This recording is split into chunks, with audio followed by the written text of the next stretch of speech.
Selamat datang manusia masa depan. Kali ini saya mengundang Marissa Anita. Dan Marissa akan bercerita banyak hal. Beberapa hal yang akan kita pelajari dalam episode kali ini adalah yang pertama, bagaimana membangun karir dalam bidang yang disenangi tapi secara realistis. Lalu sedikit mengenai media sosial. Marissa juga akan sharing mengapa media sosial dan penggunaan media sosial yang tidak terkendali, kalau tidak kita kendalikan, sebenarnya sedang merenggut kita dari mimpi-mimpi kita. Juga Marissa akan sharing bagaimana caranya agar kita bisa mengambil alih kendali atas penggunaan media sosial kita, agar penggunaannya benar-benar bisa kita manfaatkan untuk pertumbuhan diri kita. Selamat menyaksikan.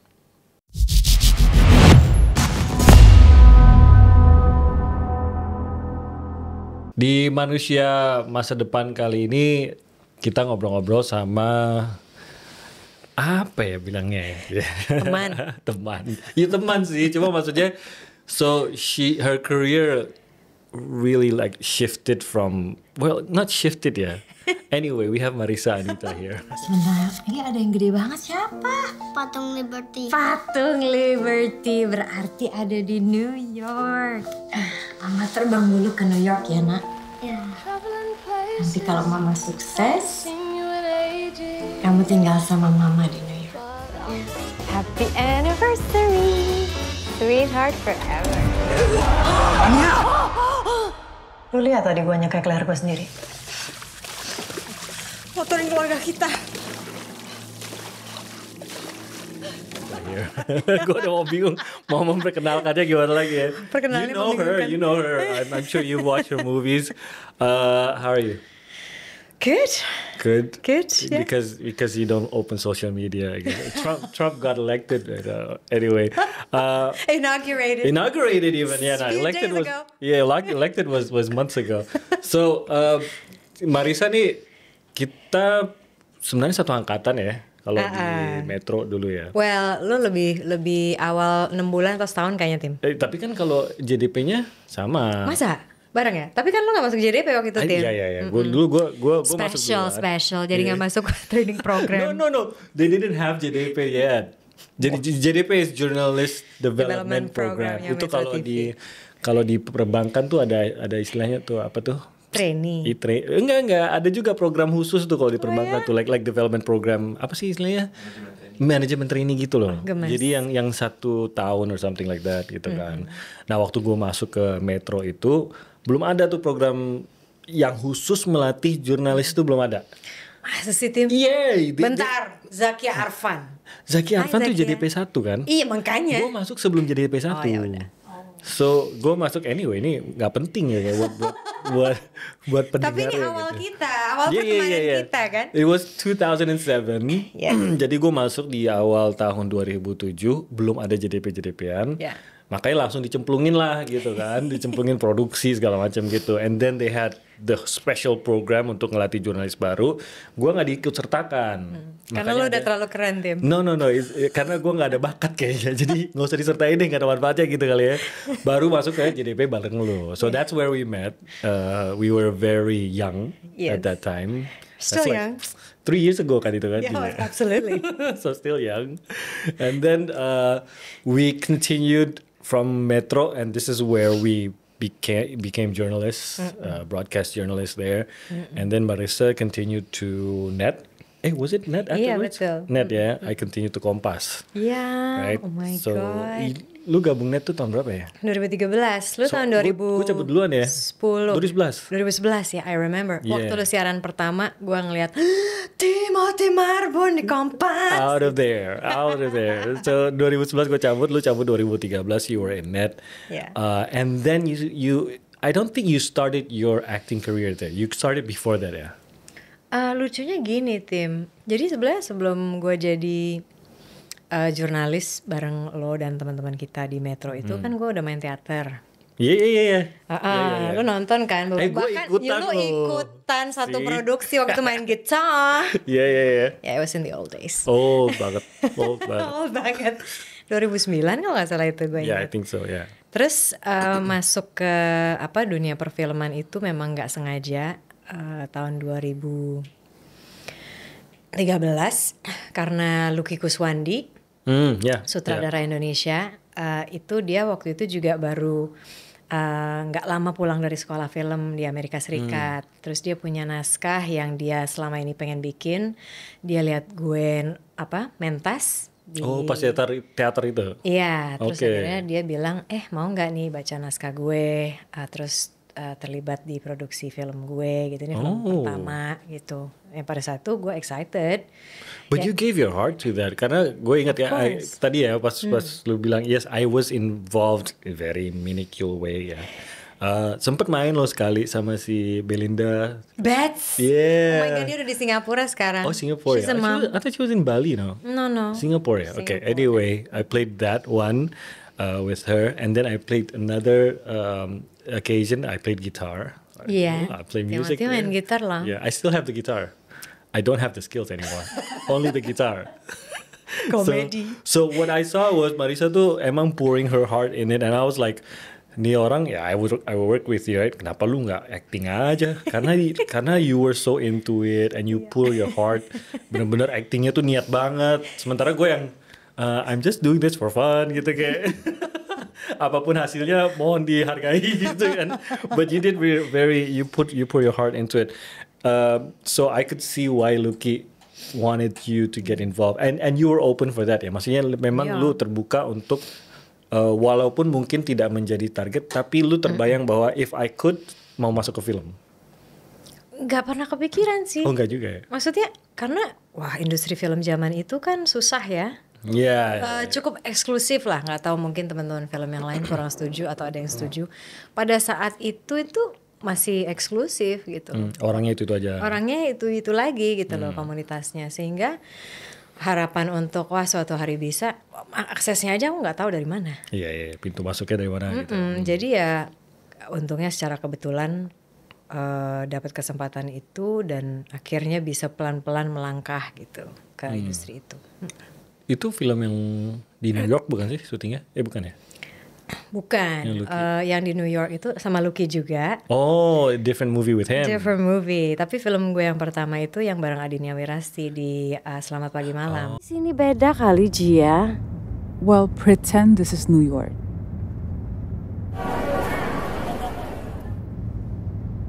It's not.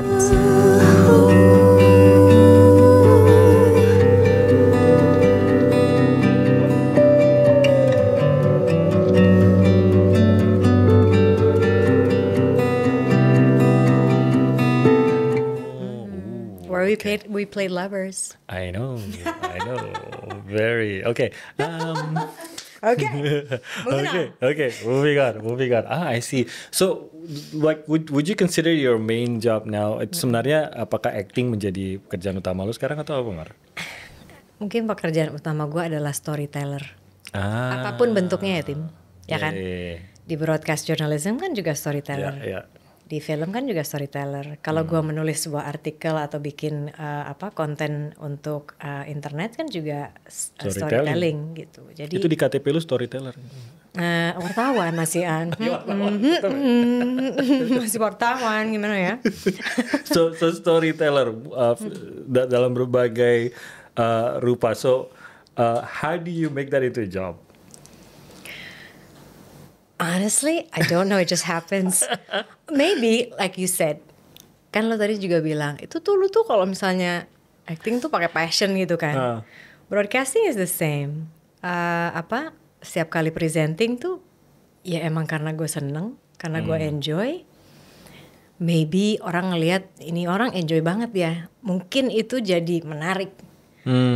Ya, alhamdulillah ada aja yang ngasih kerjaan gitu loh. In this field gitu. Jadi ya I guess that's the answer. Yeah.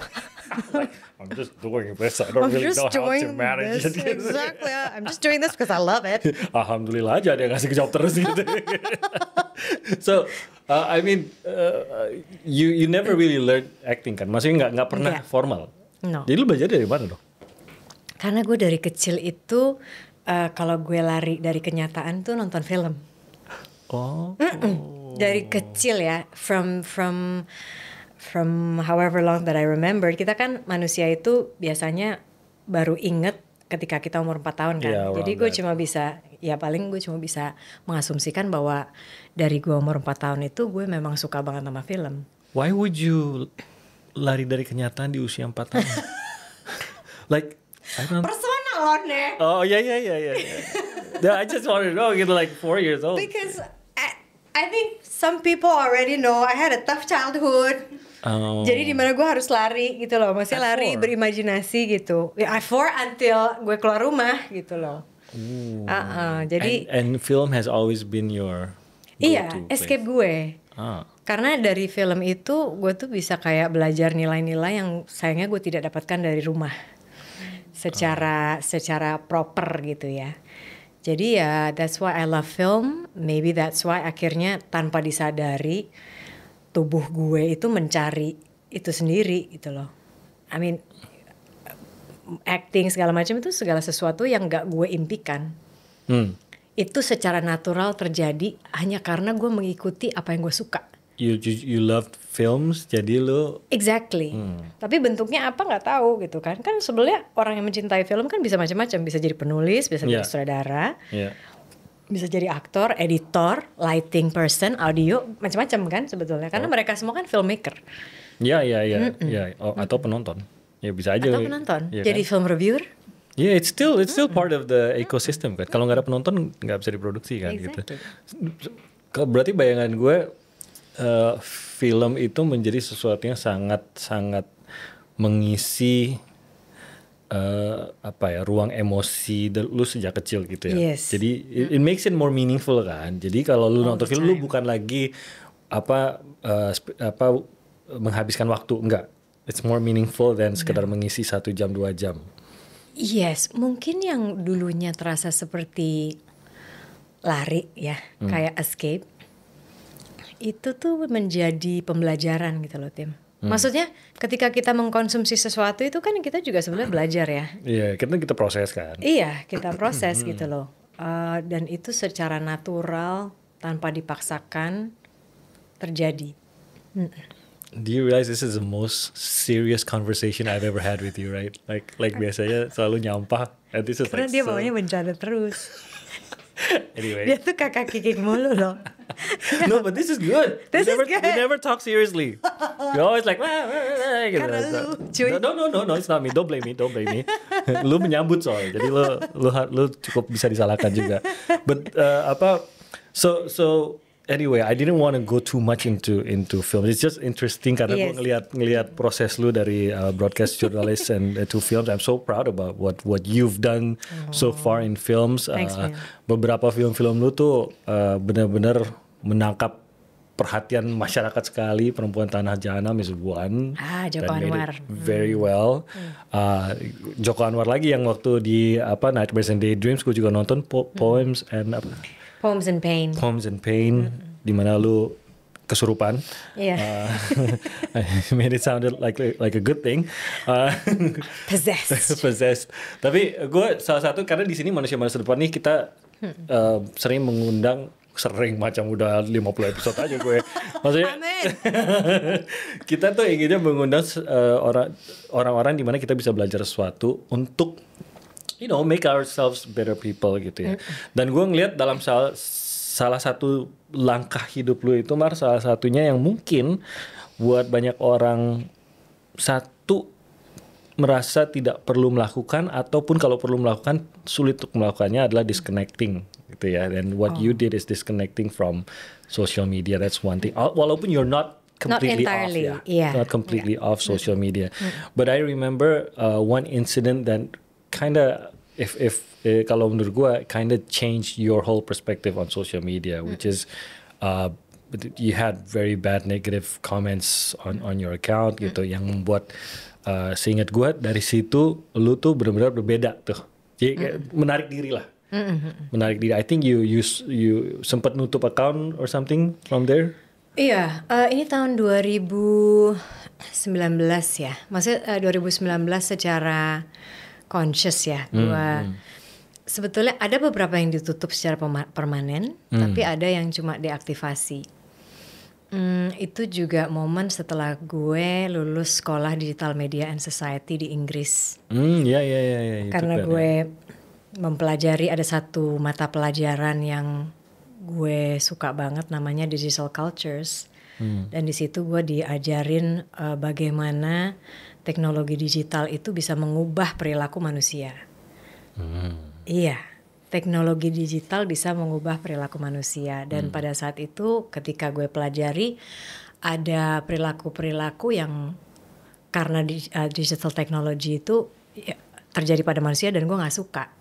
what is it? Apa yang bisa mengubah? Misalnya gini, coba deh sekarang kalau misalnya kita perhatiin ya. Manusia zaman sekarang, nggak semuanya ya, tapi mungkin kebanyakan, terutama mereka yang terpapar sosial media itu susah banget fokus atau gampang lupa. Tadi gue lagi ngapain ya karena ke distract. Tadinya mau buka ini, mau ngerjain ini, tiba-tiba karena ke distract Tiba-tiba sosial karena media. buka sosial media, lupa total. Exactly. Jadi ada beberapa strategi-strategi yang memang dijalankan oleh social media giants gitu ya. Yang memanipulasi dan ya mengubah perilaku manusia gitu. Misalnya For the worst ya. for the worst ya. Sayangnya for the worst.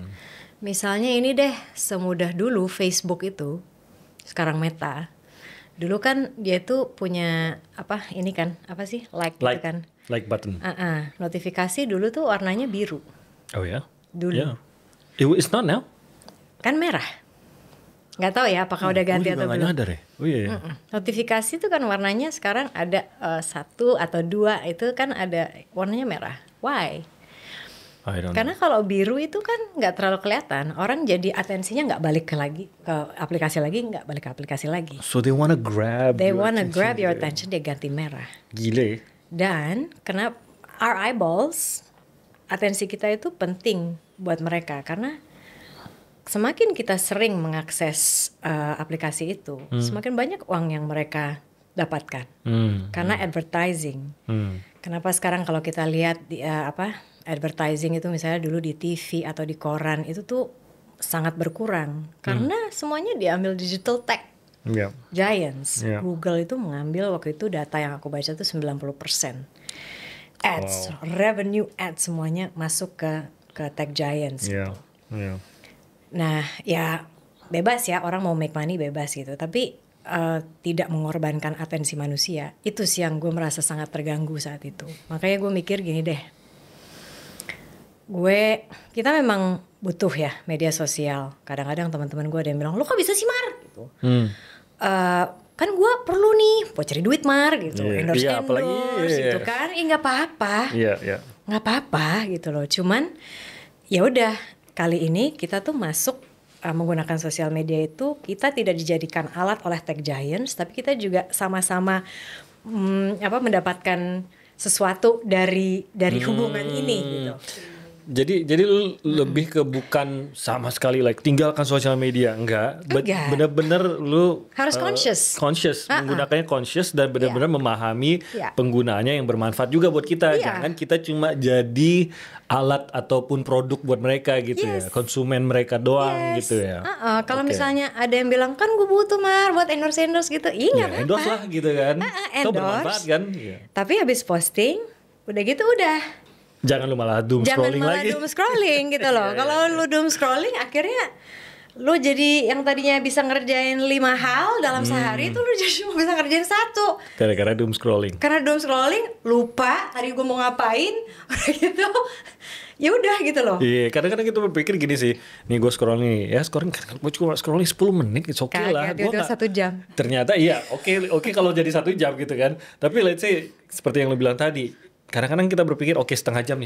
Gue udah setup setengah jam gue mau doom scrolling. Ternyata 35 menit whatever lah gitu. It's not about the 30 menit juga. Lu lupa tadi mau ngerjain apa. Lu hilang fokus tadi sedang ngerjain apa gitu. And you lose track about whatever you were planning to do the whole day gitu kali ya. So ruginya tuh udah meluber kemana-mana banyak banget gitu. Terus notifikasi ping gitu. Notifikasi gue matiin di handphone. Handphone is great ya, maksudnya smartphone. Maksudnya lu sama sekali nggak, lu silent. Jadi cuma yang penting-penting aja. Jadi misalnya kayak Bitcoin naik. Oh anyway, apa? Mainannya dia nih. Gue masih harus belajar. jadi apa yang lu Misalnya kan kalau WhatsApp atau chat atau apa Telegram apa lah, kan suka pangping tuh. Tahu nggak yang terjadi kalau misalnya kita biarkan itu terjadi? Apa? Misalnya lu Tim atau Sumi gitu. Sumi tuh istrinya Timi. Iya, ada tuh orangnya. Ada Bos channel RTV. Misalnya lagi kerja nih fokus. Lagi wah idenya tuh lagi gila banget tiba-tiba ting. Hah? Buyar. Udah gitu pasti ngambil gini, tak udah ngambil, ya. Terus naruh, terus Oh, that doesn't happen. Ambil, oh iya. Entah kenapa ngeklik Instagram gitu. itu kayak jarinya udah otomatis gitu. Sebel, kan? Even worse. Itu even worse. Iya. Jadi double distractions. Exactly. Lu balik ke sini lagi untuk mendapatkan flow yang tadi lu udah rasakan, itu butuh 15 menit. Really. Jadi kita makin gak produktif kan? Ping, butuh 15 menit lagi baru konsen. Ping, gitu. Iya. It's like how many hours do you waste just to reconcentrate? Iya. Makanya I still have X by the way. Tapi lebih ke X ya, yang lain-lain gak ya? Yang lain-lain, oh ya itu karena setelah gue ada yang diaktifasi, ada yang tutup total karena gue mikir gini, ya udah kalau misalnya gue mau punya media sosial tuh gue evaluasi kenapa gue pilih yang ini. Ya karena because why not Instagram? Karena gue nggak pernah peduli foto. Gue jarang banget foto, kayak ketemu sama lo ini kalau misalnya kalian nggak foto terus kirim ke gue kayak lupa gitu because I enjoy the moment so much with you guys. Tapi yang gue pikiran kalau gitu apa ya yang cocok sama gue medsosnya, ya udah because I love writing, I love reading, ya udah word based aja. X or Twitter back then. LinkedIn lu nggak? Ada dong. Nah itu kan media sosial lah, oke lah. Lu punya dua lah jadi ya, X sama LinkedIn. Lu tuh buat kerjaan, Beb. Ya tetap aja media sosial lah paling ya. Tapi kan gue nggak doom scrolling, Beb. Lu lihat di Tapi gue heran sih sama orang yang selalu posting di LinkedIn like you guys really use it as social media gitu, bukan buat nyari kerjaan doang ya ternyata gitu. Yeah. Anyway, you use X, Instagram udah nggak? Nggak ada. I'm sure you don't have TikTok. Oh, you do? Crikey no. Oh ya kayak, gue sakit toto ada gitu kan? Oh, no. Tapi lu nggak pernah khawatir kayak the whole world is using it, the whole world is going there, I'm gonna get left behind gitu? Nggak pernah khawatir? Enggak. Karena kalau misalnya ada sesuatu yang penting juga nanti diomongin kok. Pas gue ketemu lo. Ya kan gue lo juga. Kan tiba-tiba ngomongin gitu. Mar gitu. Ini lagi viral loh. Oh gitu ya. Apa sih? Kalau misalnya gue intrigued, ya udah, gue Google sendiri akhirnya. Iya, lu bisa search kan? Exactly, which is much better. Nggak cuma kepancing sama clickbait doang. Iya, it makes it terasa ternyata informasi pun bisa FOMO banget ya. Dalam arti gini, karena lu bilang tadi kalau memang penting, pasti gue denger nih dari somebody. Kalau nggak penting ya udah, gue nggak udah gitu. So if it's important, itulah jadi filternya ya. Jadi akhirnya yang nyampe ke kita itu yang penting doang, karena itu yang diomongin orang kan. There you go. There's so many things yang going on, nggak jadi omongan, ya mungkin emang kurang rame or kurang penting or whatever gitu ya. Terfilter lah itu gitu kan. But do you feel like setelah lu mengurangi porsi sosial media ataupun expose sosial media itu, do you feel any change? Do you feel, karena ya dugaan gampangnya nih. Oh ternyata life is more peaceful, tapi kan belum tentu juga. But what do you feel? Aku lebih ke what did you feel afterwards? Yang jelas gue jadi kembali memiliki waktu yang banyak untuk melakukan hal-hal yang gue anggap penting. Karena sebelumnya kan ketika kita doom scrolling kan sebenarnya durasi hidup kita juga terbuang untuk doom scrolling dan make tech giants even richer gitu. Udah kaya mampus terus makin kaya lagi sementara kita yang keteteran gitu kan. Yeah. We get nothing from it. Maaf ya teman-teman ya yang kerja di digital tech giants. I love you guys still. You're my friends. Do your job. Yeah. But yang jelas kalau dibilang hidup jadi lebih tenang itu kan subjektif ya, Tim. Maksudnya karena tanpa sosial media pun sebenarnya kita juga sebagai manusia pasti akan mengalami masalah dalam hidup yang memang harus kita jalani gitu dan harus kita overcome. Yang jelas satu impact besar adalah kemampuan fokusku jadi lebih panjang, balik lagi panjang. Kemampuan konsentrasi jadi kembali lagi, and I read books, baca buku lagi, tapi nggak pakai buku digital karena capek banget kalau misalnya hidup kita tuh dipenuhi dengan screen, karena kita tuh selalu membawa screen itu di kantong kita atau di tas kita gitu loh. So enough already. Tapi gini ya, kalau misalnya kita pun mau mulai mengevaluasi dan punya hubungan yang lebih sehat dengan media sosial, dengan misalnya menjalankan puasa media sosial, salah satu caranya itu emang adalah harus ada aktivitas pengganti.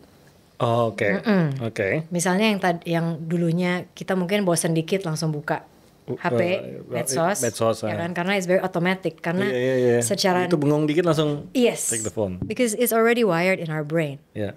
So we have to rewire our brain by creating a new habit, membuat kebiasaan baru. Lu ngapain waktu itu? Baca buku. Jadi replacementnya tuh baca buku. Mana-mana gue selalu bawa buku atau bawa koran atau apa gitu. Harus ada replacement activity. Kalau nggak ada replacement activity, pasti kita begini lagi. Jadi pada saat kita terbiasa begitu bosan ngambil handphone, harus ada something else yang diambil, istilahnya gitu ya, gampangnya gitu ya. Yang ganti. Daripada ngangkat handphone, ngangkatlah ini gitu kan maksudnya. And in your case that was a book gitu ya. Bisa juga orang, gue olahraga deh. Sekarang kan banyak tuh main tenis, main paddle atau apa gitu, main sama teman gitu. Yeah. Offline. Banyak yang daripada ngambil handphone, ngambil rokok. No, that's not the way. No. Jangan malah sebat gitu ya. Replace it with something more positive gitu. Dan ternyata mungkin gue nangkepnya gini, karena gue yakin semua sudah mencoba berubah. I don't know if semua ya, tapi mungkin di usia kita ini sudah agak lebih conscious. We're 27 by the way. Sudah lebih conscious. Can't you see from our skin? Lahiran 82, usia 27. Lahiran 83, usia 27. Kira-kira gitulah. Kira-kira gitulah. Kayaknya ya. Sudah lebih conscious untuk social media itu kayaknya harus kita take over control of our own social media. Mungkin exposure social media gue masih jauh lebih banyak dibanding lu pada saat ini, karena gue I'm on Instagram, I'm on X walaupun udah agak lebih jarang dibuka, but I still feel that gitu. Ada keinginan kayak gue pengen buka, gue pengen tahu segala macam. So you have better control over it than me gitu ya. Oh, okay. Jadi tapi tetap dari sisi gua dan mungkin beberapa yang mendengar juga sudah muncul consciousness bahwa gue harus kendalikan nih sosial media gue nih, udah nggak bener nih. Ini kita baru bicara soal waktu loh, Mar. Ini soal waktu dan perhatian yang terbuang. Kita belum bicara soal isi sosial medianya itu sendiri. Sekarang tuh isinya kayak apa sih, Tim? Ya berantakan banget. Hancur-hancuran sih. But I think ya, ini kalau gue pendapat pribadi ya, especially on video and photo platforms ya. Kalau X kan kayak lu bilang itu kan kebanyakan tulisan ya, nggak terlalu lebih ke gambar dan video. Paling cuma ngeliatin orang berantem. Iya, kan? tubir lagi gitu kan. Nah kalau kayak Instagram, TikTok, other video and photo platforms kan otomatis apa yang ditampilkan kan kayak keindahan, kecantikan, kemewahan, flexing apa segala macam itu keluar. Oh masih? Not masih dong, Mar, lebih parah lagi. Masa, Tim? Of course lah. I mean with filters and AI. Oh ya? Ya iya dong, Mar. You could nih ya, lu lihat postingan seseorang nih misalkan nih. Ganteng abis nih orang nih. Wow, dia posting bersama teman-temannya kan. Ganteng abis, keren banget gitu. Temennya posting juga. Ternyata tapi nggak difilter. Oh man. Kok beda ya gantengnya gitu. Oh no. Kok di postingan dia sendiri ganteng banget, di postingan orang dia nggak seganteng itu gitu. So that happens. It's getting more normal. Ini dari analisa pribadi ya. So I'm not the expert on social media, but this is what I see. It becomes more normal to put on filters. Kenapa ya? Sering sekali, I don't know. Sering sekali kita akan lihat video mungkin orang explaining something or just reviewing something itu. Obviously on filters their faces, jadi kayak nggak ada pori-porinya. Ini gambar bergerak. Bukan foto ya. Kalau foto kan dari dulu kita udah ada kan Adobe Photoshop. Live video pun filternya bersih. So you could look very beautiful, very handsome while moving. Ini lu nggak pakai filter kan? Ini gua nggak. No. I just heavy makeup aja. Okay. I'm just kidding. Sama gue juga. Jadi itu udah benar-benar apa ya? Kalau gua ngumpulin pendapat banyak orang, it kinda destroys the beauty standard in people now. Karena apa? Sekarang gini. Makanya sekarang banyak gampang banget ya orang untuk modifikasi wajah Karena dan merasa murah. nggak enough. Lu kasihan. Karena what they saw on Instagram, orang-orang yang mereka lihat di TikTok or whatever platform gitu, cakep-cakep banget. Even though if it's filtered gitu ya, filter atau modified or edited gitu. Dan cukup merata. Like if you follow algorithm, right? If you follow beauty influencer, pasti makin banyak lagi beauty influencer yang dilempar ke lu. Iya, betul. Dan otomatis ya you akan dapat kan filtered images gitu kan. Jadi lu akan merasa kok semua orang cakep ya. Tapi ini yang gue khawatirkan itu, bagaimana teknologi digital bisa mengubah perilaku manusia, you see? Ya, I think ya. Sekarang kan jadi makin gampang orang untuk memodifikasi wajah gitu ya. Bahkan gini deh, aku tuh melihat sebuah fenomena di masyarakat gitu ya. Dan ini bukan cuma pengamatanku aja, orang-orang yang aku ajak ngobrol juga mengangkat hal yang sama. Kalau zaman dulu ya, orang mau memodifikasi wajah dalam bentuk operasi plastik itu mungkin ada sedikit rasa ini loh, kayak pokoknya aku nggak mau deh orang tahu kalau aku benerin itu gitu. Sebisa sekarang mungkin jangan tuh tahu. Berbeda. Sekarang itu they share the whole process on social media. Iya, jadi kayak ada perubahan perilaku gitu kan. Bahkan sekarang itu bisa dengan nyamannya pakai plester di hidung misalnya. Itu sebagai aku nggak tahu, aku sempat tanya gitu, kenapa sekarang tuh orang udah nggak lagi sungkan atau pengen menyembunyikan gitu ya kalau habis oplas atau apa. Karena itu ini teman-teman gue bilang itu bisa juga jadi simbol status bahwa gue bisa untuk gue mampu ke Korea dan memodifikasi wajah gue gitu. Jadi kayak itulah kaitannya ya digital teknologi dan perilaku manusia. Yang kalau misalnya perilaku kita makin oke ya, that's great gitu. Tapi kalau misalnya perilakunya sebetulnya makin menimbulkan insecurity, jadi nggak confident, jadi ngerasa bahwa gue ini nggak cukup, makanya gue harus selalu memodifikasi diri gue agar terlihat begini, padahal nyatanya begini. Jadi kayak di luarnya kelihatan oke, tapi dalamnya yang sebetulnya yang harus kita percantik tuh ininya gitu loh. Kita harus cari cara untuk membuat diri kita jadi less insecure, lebih jejak sama diri sendiri. That's the challenge nowadays gitu. Di sosmed baik itu nggak kelihatan sih Mar, ya nggak ada yang follow. Lu follow dia ya? Iya soalnya cantik tuh banyak, gitu ya. Oh iya soalnya keren ganteng gitu ya. Ganteng. Oh lu follow dia? Iya soalnya baik. Dari mana lu tahu dia baik? The whole format is only from videos and photos kan. Lu bukan kenal orangnya gitu ya. Kalau lu kenal orangnya unless you talk kan. Jadi I think the whole format is already messed up gitu kali ya. Maksudnya memang dalam format aplikasi seperti ini lu hanya bisa mengenal seseorang dari fisiknya. You can't really know apalagi algoritma juga mendorongnya begitu gitu. Ya kalau kita tanya ke Meta dan lain-lain, bagaimana lu mendorong algoritma orang baik gitu kan? Ya I don't know gitu kan. Pokoknya actually they know. They know ya. They know. Kemarin aku baca artikel menarik banget Tim. Di Jakarta Post ada kolom di opinions. Aku lupa penulisnya, sorry. Tapi yang dia tulis tuh menarik banget. Orang kalau misalnya ngomongin algoritma gitu kan, kayaknya kan bahasanya ini banget ya. Tinggi banget gitu, orang jadi bingung kadang-kadang algoritma tuh apa. Sebetulnya sederhananya si penulis ini bilang algoritma tuh kayak editorial. Jadi ada angle tertentu atau agenda tertentu yang akhirnya ya udah ini ya yang akan kita positioning yang akan kita ambil ini agenda kita ini. Jadi itu diselipin di situ. Nah ketika ngomong oh ya Tech Giants nggak bisa ngatur algoritma segala macam, I don't believe it. No. Mereka punya agenda. Pastilah. Dan agenda mereka adalah I want to make money as much as possible. I don't care about your well-being. Dan itu problem. Ada tapi satu media sosial baru. Namanya Blue Sky. Blue Sky itu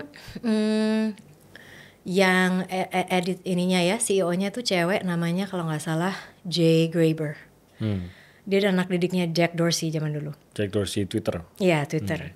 Jadi dia itu bikin Blue Sky. Blue Sky itu sebenarnya dibikin waktu Jack Dorsey masih ada di situ juga. Oh, Jadi kayak anak projectnya Twitter ya, zaman dulu. Jack Dorsey. Nah, Blue Sky itu menariknya, dia tuh mengembalikan power, control kepada penggunanya. How? Jadi dia bikin open source. Jadi pengguna itu bisa memodifikasi semau penggunanya gitu, dan algoritmanya nggak diputuskan oleh Blue Sky. Algoritmanya ya lu silakan ini usernya sendiri. lah gitu. But sebenarnya gue ingat ada beberapa aplikasi juga Elephant atau apa segala macam gitu ya. Ada beberapa aplikasi yang mencoba melakukan itu ya. Jadi benar-benar memberikan kemerdekaan kepada usernya. Kita nggak pengaruhi what you see and read gitu kan. Tapi namanya dunia dan masyarakat yang punya perilaku gitu. Yang gue khawatirkan adalah even if we have that, it won't make it karena memang kita ini manusia ini mudah sekali kemakan. The algorithms just know us so well. Kita pasti kalau nggak secara consciously pull ourselves out, udah pasti ngikut tuh ke algoritma. Jadi itu kayak istilahnya anak kecil, kita ini anak kecil usia 4. We know brokoli ini baik dan tersedia loh brokolinya gitu ya. But on the other hand, there's lollipops and chocolate gitu. Jadi kita bisa nih, kita tahu broccoli is good, bayam is good, but we still won't take it. And it's available for you. Plentiful gitu. Tapi karena ada coklat dan lollipop, we still, the algorithm just knows you want sweets. Here's some sweets gitu. But it doesn't mean that we don't have control. Exactly. You have to consciously. Yes. That's the thing. Yes. But the conscious one would still be the minority. Maksud gue gitu. Because the majority of 3-year-olds would get the candy. So kuasanya akan tetap di perusahaan-perusahaan itu gitu, aplikasi itu. Iya, memang karena kan mereka sangat berkuasa ya. Yeah. Tapi gue itu selalu percaya bahwa manusia itu cerdas dan punya kemampuan untuk memilih. And we have to realize that. Dan gitu. harus menyadari itu. Yeah. Gampangnya gini, Tim. Sekarang kenapa banyak banget orang anxious, cemas segala macam? Itu karena mereka tidak bisa fokus. Yeah. Orang yang nggak bisa fokus itu pasti akan anxious. Nggak bisa fokusnya kenapa? Ya iyalah, orang atensinya dari satu hal ke hal lain itu cepet banget. Udah loncat. Satu belum beres nih. Satu belum beres, Udah loncat. bosen, next. Jadi orang yang nggak bisa fokus dalam waktu yang lama itu udah pasti cemas. Jadi ketika kita itu merasa cemas, satu hal yang paling mudah kita lakukan adalah mengevaluasi time screen gue ngeliat sosial media berapa jam ya sehari. Dan itu tersedia kok di sini kan? Tersedia. Yeah. Smartphone ini sudah memberikan, maksudnya ada beberapa perusahaan digital besar yang sudah sadar bahwa oke, ini kayaknya nggak oke nih, ya udah kita harus bikin beberapa business strategies untuk do good. Ada laporannya gitu. Kita pakai sosmed berapa jam hari ini dibandingkan dengan kemarin, dibandingkan dengan minggu lalu. So you could utilize that lah gitu. Iya, karena alatnya udah ada, alat saringnya udah ada dan dikasih oleh some digital tech giants. Nah itu tadi pertanyaan apa ya? Gue ganti pertanyaan baru aja ya, karena gue pengen tanya gini. But how? Karena gini, ada juga ketakutan sih War. Jadi oke lah ya. Ini lagi-lagi you have to be conscious that you must control your social media. Ya, we all must control our social media gitu. Our social media usage. Ya. I'm not saying take over Meta. No. I mean if you could afford it, then by all means gitu ya. Cuma maksudnya our usage gitu ya. We have to have control over our usage, and we have to be very mindful about its effects gitu ya. Yes. Kita harus paham, semakin lama kita spending time on social media, semakin kita dipengaruhi oleh apa yang muncul di social media, itu ada kok pengaruh kita. Sehingga kita harus mengendalikan gitu kan ya. Tapi kadang-kadang sadar tapi takut juga gitu. Satu, that has been my escape dari kerjaan kantor gue paling gampang escape-nya ke social media. It like takes me to the other part of the world. Tapi apa yang lu lihat gitu biasanya? Ya, hal-hal yang bikin gue sirik sih sebenarnya. Karena gue lagi kerja terus orang lagi jalan-jalan lagi ke Thailand gitu ya. Gitu. Anyway, itu satu. Kedua adalah ntar gue ketinggalan. Ntar gue ngumpul sama teman-teman gue nggak ngerti apa-apa. Lu lihat nggak sih ini? Emang kenapa kalau nggak ngerti? ngerti. Wait, let me finish. Oke, fine. Ya kan? Ketiga, terhadap promo-promo gue gak kebagian. And whatever the reason Kayak ya. promo restoran tadi ya, all you can eat yang gue langsung forward ke kalian. Yes, she forwarded. Anyway, ada aja ketakutan yang gue kayaknya kalau narik diri dari sosial media gue akan ketinggalan lah sama dunia ini gitu. What would you say to that? Gue pengen banget sih sebenarnya menarik diri dalam arti nggak total, but benar-benar limit my usage. Tapi mungkin gue nggak ngerasa butuh atau gue takut juga nanti gue ketinggalan. Is that valid? Iya valid. Perasaan itu banyak dirasakan banyak orang. Oke, misalnya pun mau lari, escape gitu ya. Kayak tadi lu bilang, wow lagi pusing nih kerjaan segala macam, gue pengen hahaha deh ngeliat-liat konten receh yang bikin gue gitu kan. Lucu gitu ya. Which is fine, karena gue melakukan itu dengan Pinterest. Bisa juga ya. Iya kan, gue melihat video-video anjing Dachshund yang bikin gue terus balik lagi fokus kerja. Mungkin itu milih konten kalau misalnya mau escape, pilihlah konten yang memang membawa perasaan enak. Misalnya kayak tadi lihat-lihat konten yang bikin ngikik atau nontonin konten edukatif. Gue tuh suka banget di YouTube ada yang namanya The School of Life. Oh ya.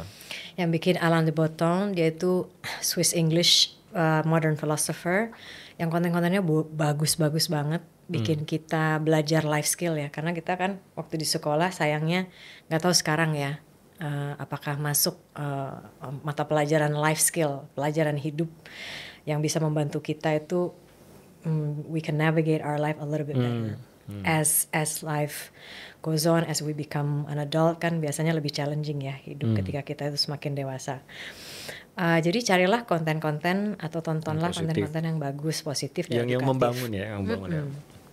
Terus kalau misalnya masalah ketinggalan promo-promo ya emang akhirnya harus bergantung pada teman-teman dekat yang tiba-tiba Sumi Timi promo all you can eat gitu kan.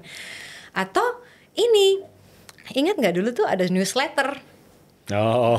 Ya kan, misalnya gue suka teater gitu ya. Gue akan subscribe newsletter Salihara, Titi Mangsa gitu kan. Jadi kan langsung gitu, School of Life atau apa gitu. Iya.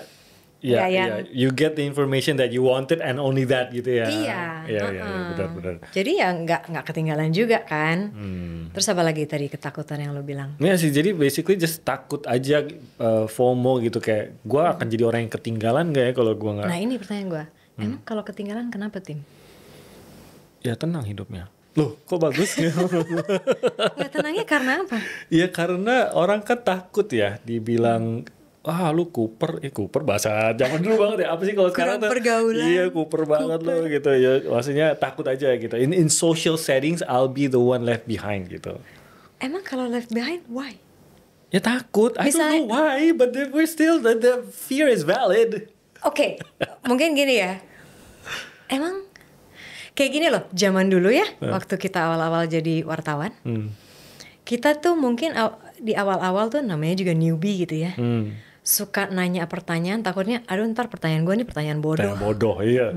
Iya, it happens to all of us. So, berarti memang kenapa lu bisa mention ada ketakutan itu karena memang kita itu tidak mau terlihat bodoh. Atau ketinggalan. Padahal sebetulnya ada the best interviewers atau journalist itu seringkali bilang tidak ada pertanyaan yang bodoh. Bahkan kadang-kadang pertanyaan yang paling sederhana pun itu adalah pertanyaan yang bagus. Lihat aja Larry King zaman dulu, mandi yang Larry King. Pertanyaannya pendek-pendek selalu. Super simple. Tapi dia bisa ngulik orang tuh sampai wow gitu loh. Jadi mungkin dibilang takut ketinggalan informasi atau apa, mungkin karena kita takut dilihat sebagai orang yang kurang. But actually it doesn't matter. Kalau misalnya kita nggak tahu pun, ya tanya aja. Emang kalau misalnya nanya, does it mean that we're stupid? We're not stupid. We just don't know, and we wanna know. It's okay, no? Yes.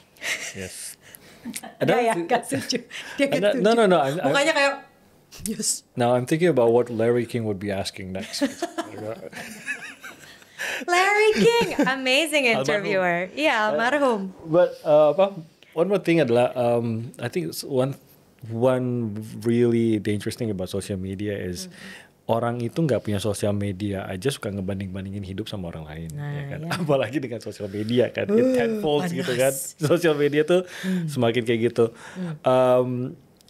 And I don't think it's as simple as udah jangan dibandingin sama orang lain.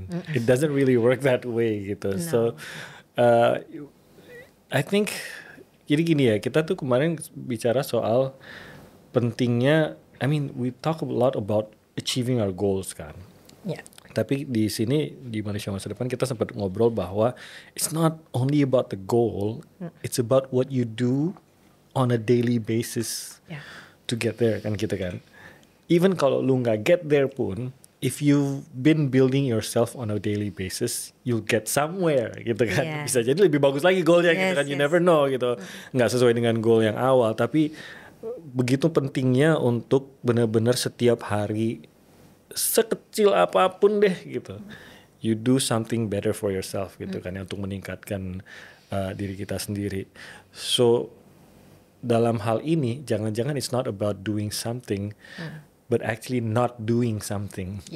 Jadi pelan-pelan you not open that social media, you do not go to your search page gitu kan, you do not.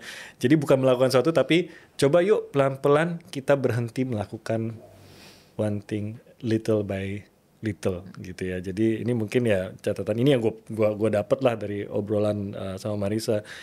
Let's try to be more mindful about how we use social media dan lebih terlibat dalam sosial media. Yang gue tangkap gini nih Mar, gak apa-apa sih kalau kita lebih aktif di sosial media nih, this is very sensitive words, lebih aktif, as long as the activity that we're doing is the positive part, seperti itu tadi, promote, creating content, sharing content that's membangun dan yang membangun dan lain-lain. Bukan hanya doom scrolling yang ditingkatkan, bukan hanya scrolling yang bikin kita sirik, sakit hati dan iri yang ditingkatkan. So leave the negativity, leave the things that can make it worse, make social media a monster for you, and really utilize it for advancing yourself lah, istilahnya gitu. Is that right? What do you think? Betul.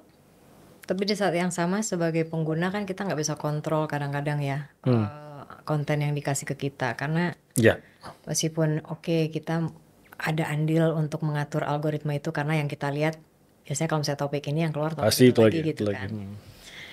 Tapi ya itu aja, ketika melihat konten kita sadari aja, aku tuh paling terganggu ya ngelihat konten-konten yang viral, tapi viralnya tuh gara-gara ngelihat orang sengsara.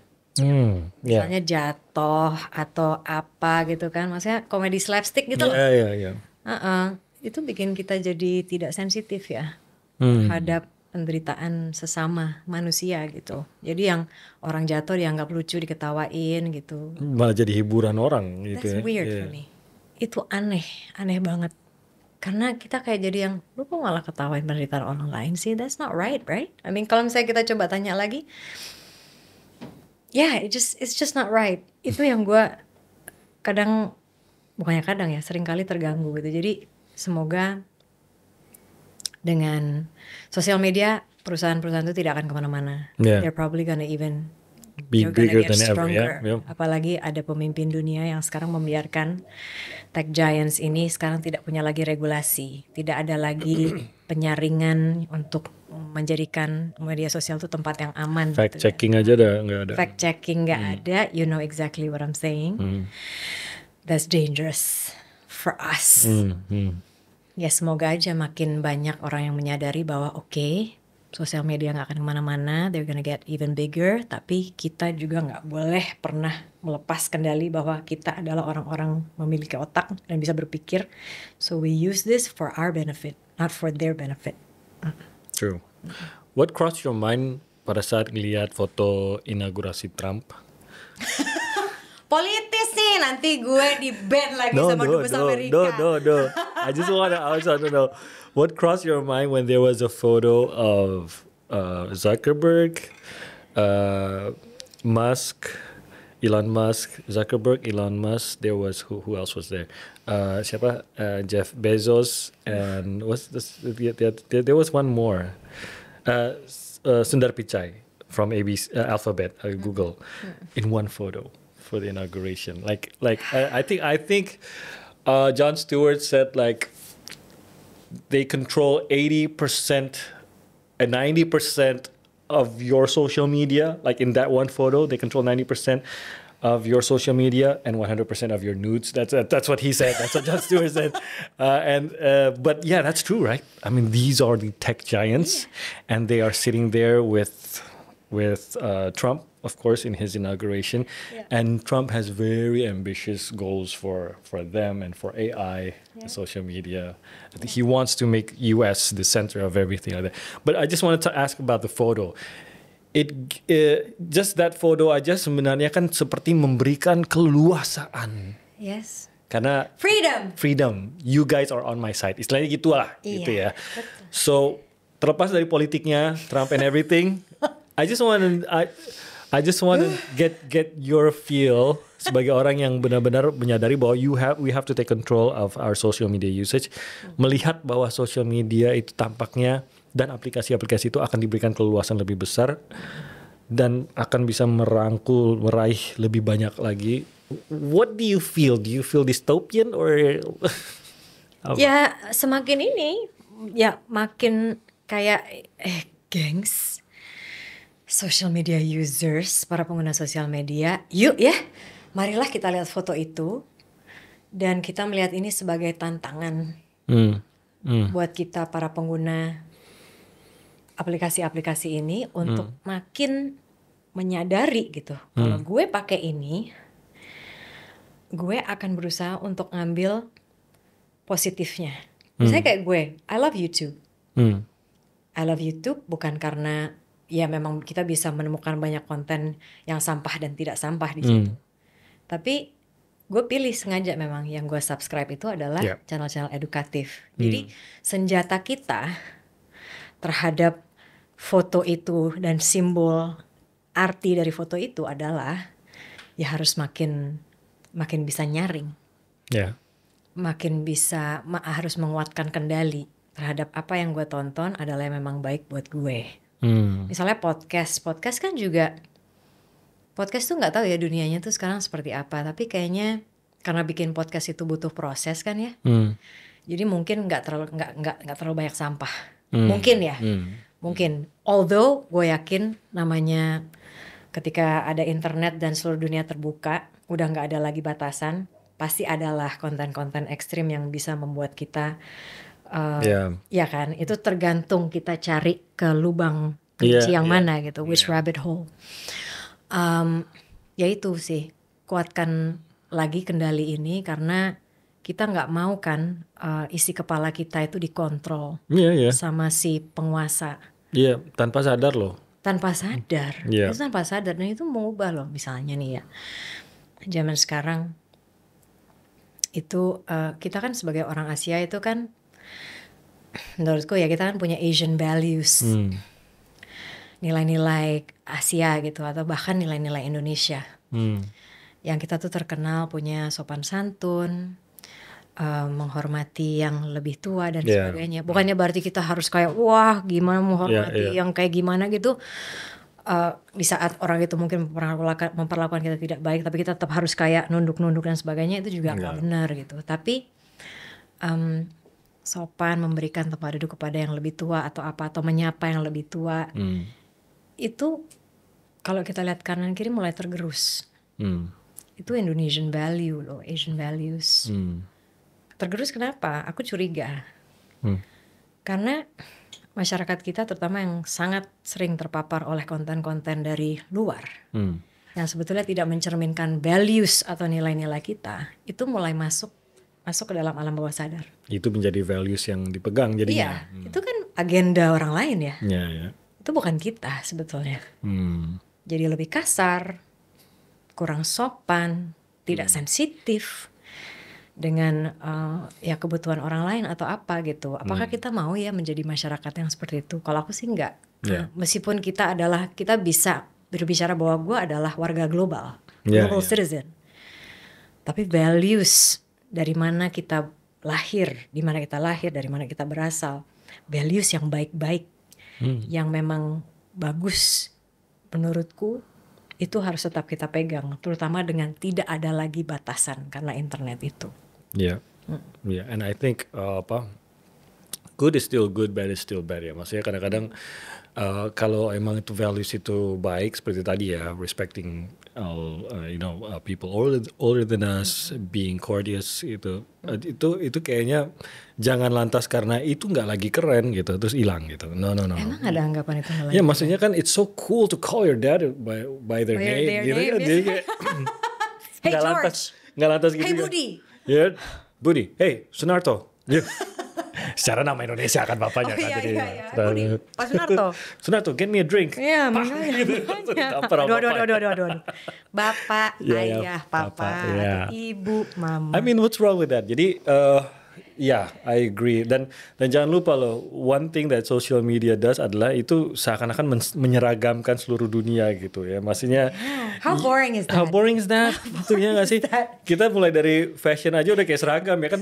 Gue lupa denger di mana tuh yang you go to London, you go to Jakarta, you go to Dubai, you go to America, like bajunya sama gitu, kaos, jeans gitu. Which is what I'm wearing. Just what I'm wearing, right? Ya kan? So let's not do the same mistake gitu kan. Biarlah setiap negara itu punya kekhasannya sendiri gitu ya. It doesn't mean that kita membeda-bedakan, but you know, that's just different ways that we express ourselves segala macam, and let that happen gitu. Sama juga dengan nilai-nilai keindonesiaan itu, ya we still have to have that gitu. Karena kalau enggak, sebenarnya pasti akan banyak bangsa-bangsa yang mencoba menanamkan nilai-nilai mereka gitu kan gitu. So kalau bagus sih nggak apa-apa ya. Kalau bagus nggak apa-apa. Kalau bagus nggak apa-apa, karena kan lo sama gue mungkin anak-anak 90 gitu ya. Kalau dulu nonton TV kan produknya memang produk-produk dari barat gitu ya. Iya. Tapi kan programnya ya terpilih gitu. Misalnya waktu kita kecil nontonnya MacGyver, Sesame Street. Gemes kan? Iya. Kan Knight Rider. Airwolf. Oh my god. Con Air. Face Off. Oh my god. Semuanya 90s lah ini referensi. Basic Instinct. No, you didn't watch that? Was I the only one? Yeah. Nanti agree. Enggak lah, gak apa-apa. Basic Instinct has nothing compared to movies now. Okay, so that was hot back then. Ghost. Kenapa jadi begitu? Ghost was best. It was so romantic. Patrick Swayze. It was so romantic. Demi Moore. Demi Moore. Okay, let's talk about that other time. Marissa, Anita, thank you banget, Mar, atas waktunya. It's so fun talking to you. This is once again the deepest talk we've ever had. Really? Karena biasanya nyampah-nyampah terus ya, enggak juga lah ya, mostly. But thank you banget. And next time you have to come again. I have a lot more to talk with you. So this is about social media. It's a little about movies as well, but we got a lot more to talk about. Thank you banget, Marissa Anita, sudah hadir di Manusia Masa Depan. Thank you. Thank you for sharing. Thank you. And thank you for the laughter. Yeah, of course, always. And I promise you, this show will always be on the positive side of the internet. Yeah. Oh, that's good. So we'll never cross that threshold. Like I'll close the show. Kalau memang jadi apa yang rame-rame doang gitu, nggak, no, I'll never do that. Like, no, jadi kenapa putus sama dia? No, I'm not. Emang ada podcast yang kayak gitu, Bo? Oh my god, worse than that. Listen. Anyway, kita di sini bukan untuk menilai tapi sharing yang bagus-bagus. Makasih banyak sudah menyaksikan Manusia Masa Depan. Kita jumpa lagi di kesempatan lain. See ya.